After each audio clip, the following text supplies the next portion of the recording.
Wage Rudolf Supratman. Tugas sejarah. Biografi W.R. Supratman. W.R. Supratman memiliki nama asli Wage Rudolf Supratman.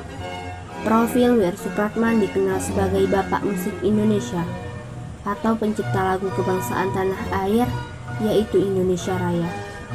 W.R. Supratman juga termasuk tokoh yang berperan bagi bangsa Indonesia. Bahkan, hari kelahirannya dinobatkan sebagai Hari Musik Nasional sejak 9 Maret 2013. W.R. Supratman lahir pada hari Jumat tanggal 19 Maret 1903 di Purworejo, Jawa Tengah.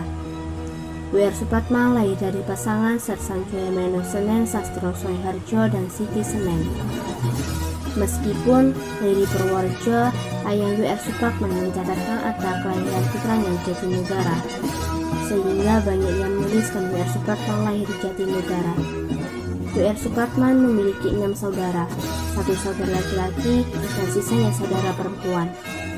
W.R. Supratman tumbuh di Makassar bersama kakaknya bernama Roy Kijem sejak tahun 1914. Sejak itulah ia dibiayai sekolah oleh suami Roy Kijem, yakni Willem van Eldik. Riwayat pendidikan W.R. Supratman tercatat saat usianya 4 tahun. Ia tempuh di Froben School di Jakarta tahun 1907. Kemudian ia melanjutkan bangku pendidikannya di Tweed Inline School yang selesai pada tahun 1917. Setelah itu, W.R. Supratman melanjutkan pendidikannya lagi di Normal School atau Sekolah Pendidikan Guru saat itu. Ia pun akhirnya menjadi guru di sekolah angka 2 sampai akhirnya ia memperoleh ijazah Klein Amptenaar. W.R. Supratman mulai berkecimpung di dunia musik saat kakak iparnya W.M. van Eldik memberinya kado sebuah biola saat ulang tahunnya ke-17 tahun.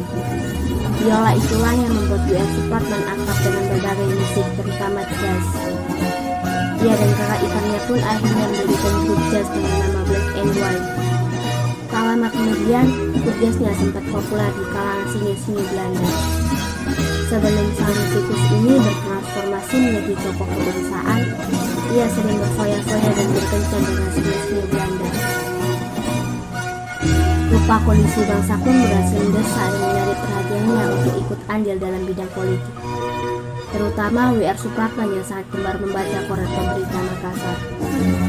Setelah itu, pengetahuan politiknya pun akhirnya membuat W.R. Supratman memiliki keinginan untuk menciptakan lagu kebangsaan. Dikarenakan W.R. Supratman merasa pengalaman politiknya belum cukup, akhirnya ia pun melibatkan diri dalam perjuangan dan bertemu dengan para tokoh-tokoh pergerakan.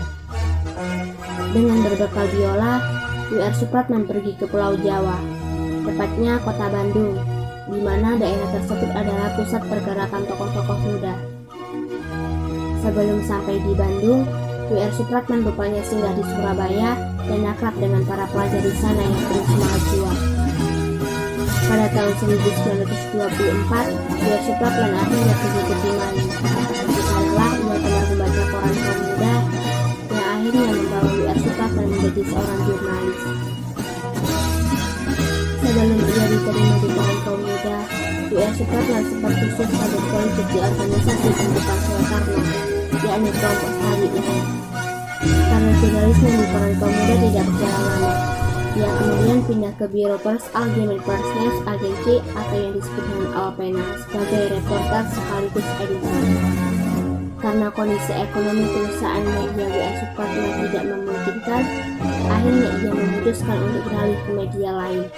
W.R. Supratman kemudian bergabung dengan Surat Kabar Simpo yang membuat kehidupan ekonomi yang membaik, serta menjadi lebih dekat dengan tokoh-tokoh pergerakan. W.R. Supratman mengungkapkan kekagumannya pada M. Tabrani dan Soemarto saat berpidato di Kongres Pemuda Indonesia pertama.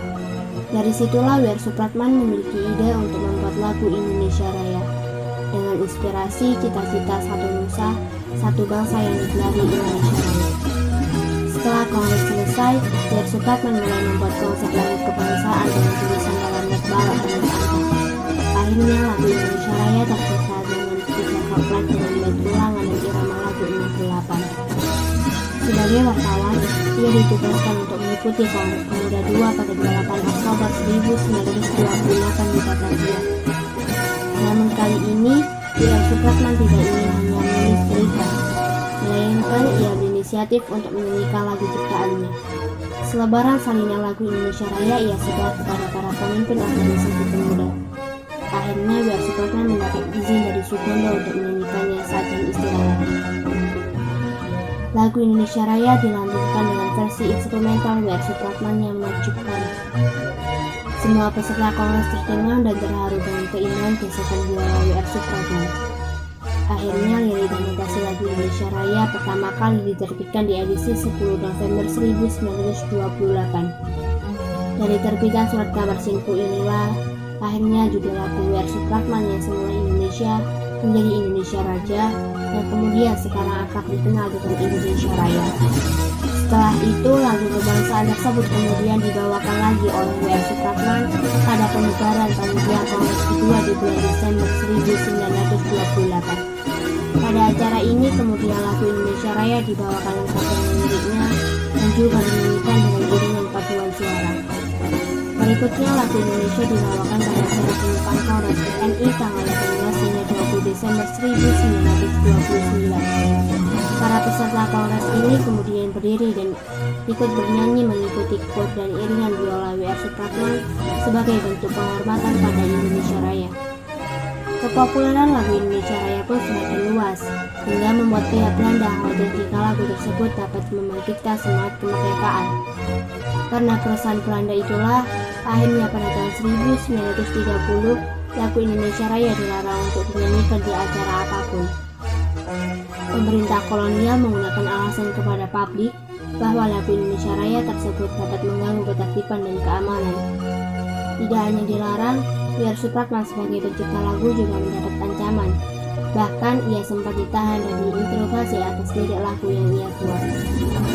Berkat keuangan dari berbagai kalangan, akhirnya pemerintah Hindia Belanda mencabut tuntutannya terhadap W.R. Supratman dan memperbolehkan lagu Indonesia dinyanyikan dengan syarat hanya dinyanyikan di ruang tertutup saja.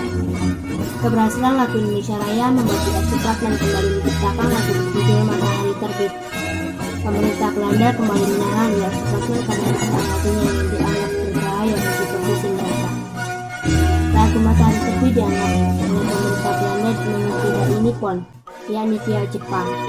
Namun, W.R. Supratman berhasil bebas dari jajahan Belanda berkat bantuan Van Elbe. Setelah keluar dari tahanan sikat itu, W.R. Supratman justru jatuh sakit. Kondisi buruknya tersebut membuat pemerintah Belanda senang. Karena kondisinya yang semakin memburuk, tepat pada tanggal 17 Agustus 1938, W.R. Supratman wafat di usianya yang ke-35 tahun. Sebelum kepergiannya, W.R. Supratman sempat berkata pada kakak iparnya bahwa ia yakin Indonesia pasti akan merdeka. Tak disangka hari wafatnya pada akhirnya bertepatan dengan hari kemerdekaan Indonesia.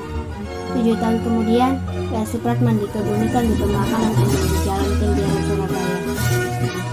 Kepergian W.R. Supratman tentu bahasa Indonesia kehilangan sosok pejuang yang sangat pemberani. Ia telah berjuang untuk Indonesia dengan caranya sendiri bersama biola kesayangannya. Kemampuannya di bidang musik diakini untuk memperjuangkan bangsa dan menunjukkan keberaniannya melawan Belanda. Berkat kemampuan dan peran W.R. Supratman menciptakan lagu kebangsaan Indonesia, akhirnya menetapkan hari lahirnya sebagai Hari Musik Nasional. Penetapan Hari Musik Nasional ini sempat menuai perdebatan, karena banyak yang mengungkapkan bahwa hari lahir W.R. Supratman adalah 19 Maret bukan 9 Maret. Namun Megawati Soekarno Putri selaku Presiden Republik Indonesia kelima saat itu terlanjur menetapkan tanggal 9 Maret sebagai Hari Musik Nasional. Keputusan tersebut sebenarnya merujuk pada tanggal lahir W.R. Supratman. Hingga saat ini kita masih merayakan Hari Musik Nasional pada tanggal 9 Maret. Selain karya lagu-lagu, W.R. Supratman juga sempat menulis beberapa buku, yakni Perawan Desa yang ditulis tahun 1929, Darah Muda, dan Kaum Fanatik. Salah satu bukunya pernah disita oleh pemerintah Hindia Belanda dan dilarang beredar, yakni buku Perawan Desa. Berkat karya besarnya, pemerintah membangun museum W.R. Supratman yang terletak di Jalan Mangga Nomor 21 Surabaya, Tanah Sari, Provinsi Jawa Timur. Museum ini berisi beberapa barang milik W.R. Supratman. Salah satunya adalah biola legendaris sang musikus. Museum tersebut rupanya adalah kediaman W.R. Supratman sebelum dia wafat pada tahun 1938. Sebelum dijadikan museum, tempat tersebut sempat ditinggali oleh sebuah keluarga hingga tahun 1974 dan akhirnya kosong selama 27 tahun lamanya. Ada pun juga nilai semangat yang bisa kita ambil dari tokoh W.R. Supratman. W.R. Supratman memiliki semangat yang kuat untuk memperjuangkan kemandirian budaya dan musik Indonesia. Ia berdedikasi untuk mengembangkan musik nasionalis yang mencerminkan nilai-nilai budaya dan sejarah bangsa Indonesia. Semangatnya adalah untuk memajukan seni musik di negara tersebut dan memberikan identitas kepada masyarakat melalui lagu-lagu ciptaannya. Adapun juga kesan tokoh W.R. Supratman. Kesan dari biografi tokoh ini adalah bahwa seni musik dapat menjadi sarana untuk memperkuat ikatan sosial dan nasionalisme sebuah bangsa. Melalui karyanya, ia telah meninggalkan warisan budaya yang abadi bagi generasi mendatang. Adapun juga pesan utama yang ingin disampaikan oleh W.R. Supratman, yaitu pentingnya mempertahankan dan mengembangkan warisan budaya serta seni musik di Indonesia. Ia ingin masyarakat merasakan kebanggaan akan identitas mereka melalui lagu-lagu ciptaannya yang mencerminkan semangat nasionalisme.